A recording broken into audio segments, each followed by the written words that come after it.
నమస్తే, welcome to our channel. ప్రముఖ ఆధ్యాత్మికవేత్త, ఆస్ట్రాలజర్ అనంత్ కుమార్ శర్మ గారు ఉన్నారు. వారితో మాట్లాడదాం. నమస్తే అండి. నమస్తే అమ్మ. ఓం గం గణపతే నమః.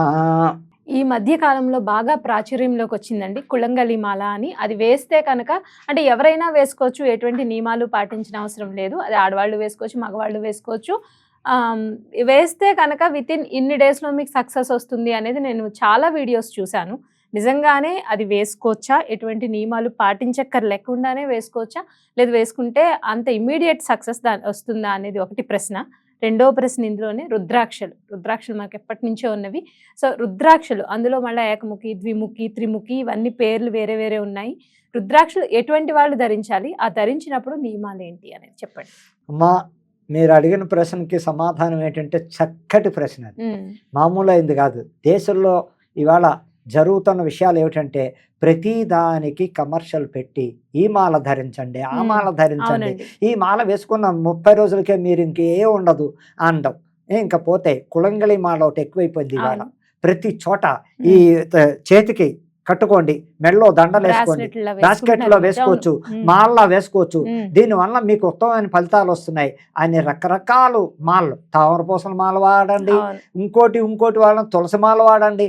రకరకాలుగా మీరు మాలలు చెప్తున్నారంటే పబ్లిసిటీ చెయ్యడం కమర్షియలే. కానమ్మా న్యాయంగా చెప్పాలంటే ఒక్క రుద్రాక్షకే నియమనిష్టలు కావాలి, కానీ ఏ దాంట్లో వేసుకున్నా ఒకటే, వేసుకోపోయినా ఒకటే. దానివల్ల ఫలితాలంటూ లేవు అమ్మా. దానివల్ల ఫలితాలు లేవు. ఏ మాల వాడనా, ఏ మాల వేసుకున్నా వేసుకోపోయినా ఏదో షోకి సరదాగా, అంతేగాని షోకు ఉపయోగపడుతుంది. కానీ ఎవరో చూసి ఏంటే బాగుంది నీ చేద్ది, అబ్బాయి ఎంత బాగుంది, ఎక్కడ తెచ్చుకున్నా, అలా పబ్లిసిటీ అయ్యి కమర్షియల్ చేశారు. చేయడం వల్ల రకరకాలుగా చేసుకుంటున్నారు, వేసుకుంటున్నారు. వేసుకోవద్దని నేను అన్నాను. దానికి ఏ నియమనిష్టలు లేవు. ఈ మాల వేసుకుంటే ఇది ఇలా ఉండాలని. కానీ ఒక్క ప్రశ్న ఏమిటంటే అమ్మ, ఈ రుద్రాక్ష దగ్గరకు వస్తున్నది చాలా చక్కగా పాటించాలి, మామూలుగా కాదు. రుద్రాక్ష మాల ధరించిన వాడు మెళ్ళో ఉండగా దరిద్రపు అలవాట్లు, మందు తాగడం కానీ, జూదం ఆడడం కానీ, వ్యభిచారం కానీ, ఓపెన్ గా మాట్లాడతాం, ఇలాంటివి చాలా చండాలం, నాశనం చేస్తాడు బతుకుని, తొక్కుతాడు తొక్కు. రుద్రాక్షమాల ఉండగా చెప్తున్నా.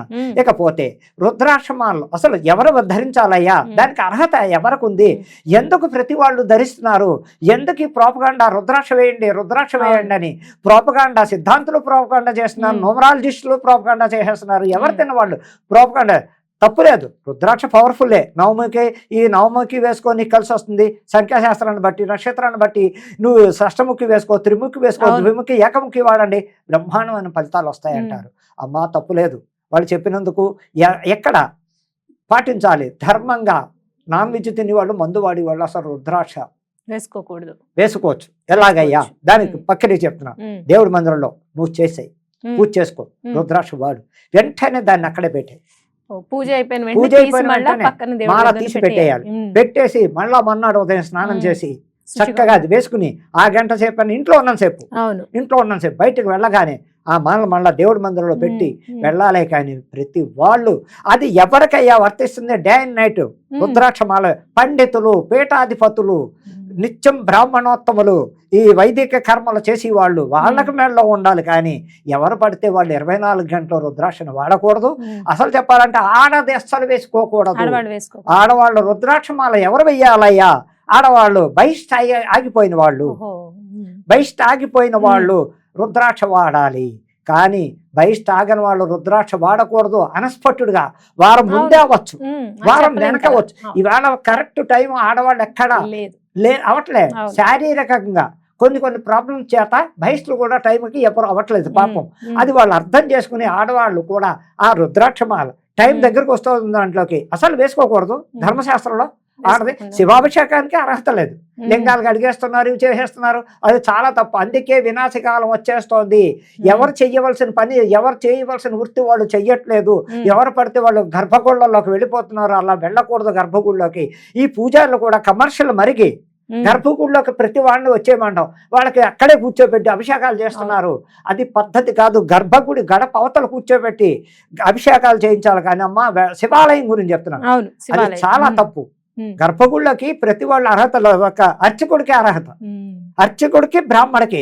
ఆ బ్రాహ్మడు కూడా ఎలా వెళ్ళాలి? పంచ చక్కటి పంచి తువ్వాలు కట్టుకోవడం, అయ్యా నేను వస్తున్నాను లోపల. అలాంటి వాళ్ళకి అర్హత ఉంది. ప్రతి వాళ్ళు వెళ్ళకూడదమ్మా గర్భగుడిలోకి, చాలా డేంజర్, ఎప్పటికైనా ఎఫెక్ట్ చూపిస్తాయి. వీళ్ళు అర్థం చేసుకుని ఈ జనాలు ఎప్పటికైనా మారి, రుద్రాక్షకున్న పవర్ ఎవరమ్మా? సాక్షాత్తు ఆ రుద్రుడు. ఆ రుద్రుడితో మనం వెటకారాలు ఆడడం. ఆ బార్లు చూపించమంటారా నన్ను? ఎంతమందిని చూపిస్తాను బార్లలో, ఎక్కడ పడితే అక్కడ షాపుల దగ్గర, వైన్ షాపుల దగ్గర రుద్రాక్ష మాలతో ఇన్ని వందల మందిని చూస్తాను నేను. ఇది అవసరమా? వాడండి, తప్పలేదు. ఆ దైవ మందిరంలో చెప్పినట్టు నియమాలు పాటిస్తూ వాడచ్చు, నియమాలు పెట్టుకుని. ఇంకా మాల, ప్రతి మాల, పగడాల మాల వాడచ్చు, ముత్యాల మాల వాడచ్చు, కులంగలి మాల వాడచ్చు, బాస్కెట్లు వాడచ్చు, తప్పలేదు. దానికి నియమ నిష్టలు లేవు చక్కగా. కానీ రుద్రాక్ష హైపవర్, ఆ శివుణ్ణే మనం అవమానపరుస్తున్నాం, సృష్టికర్తనే మనం అవమానపరుస్తున్నాం. ఆయనతోటి వెటకారమమ్మా? ఆయనతోటి మనం శివతాండ వాడిస్తాడు. తేడా వస్తే తొక్కుతాడు, అతపాతాల్లోకి వెళ్ళిపోతాయి కుటుంబాలు. లేని కష్టాలు కోతాయి. వాడాలి, వాడద్దని నేను చెప్పను. ప్రతి దానికి నియమనిష్టలో రుద్రాక్ష ఒకటి పాటించండి. చేసుకున్నంత సేపు చక్కగా ఇంట్లో పెట్టేసేయండి, బయటకు వెళ్ళిపోదాం. అమ్మా బయటకు వెళ్ళాక అనేక రకాల ప్రాబ్లమ్స్ వస్తాయి. ఎలా?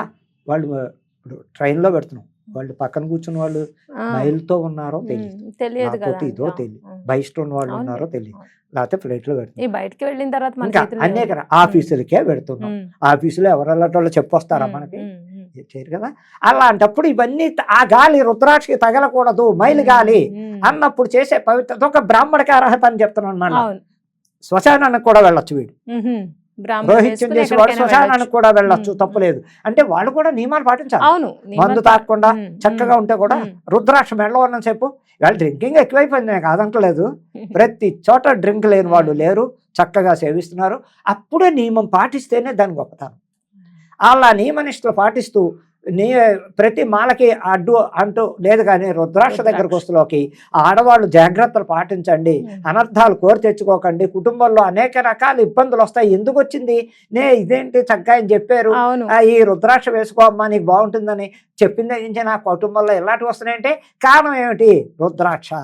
ఆ రుద్రాక్ష ఆడవాళ్ళ జోలికి వెళ్లకుండా, ఒకవేళ బహిష్ట ఆగిపోయిన వాళ్ళు, 50 దాటిన వాళ్ళు చక్కగా వాడచ్చు, వాళ్ళు వాడుకోవచ్చు, చక్కగా తిరగచ్చు, తప్పులేదు పాపం. అలాంటివి చేసుకున్న నాడు ప్రతి మాలకి ఓ పవిత్రత ఉంది. అలా చెయ్యండి. ఒక రుద్రాక్ష మాల మట్టి పవిత్రంగా చూడండి.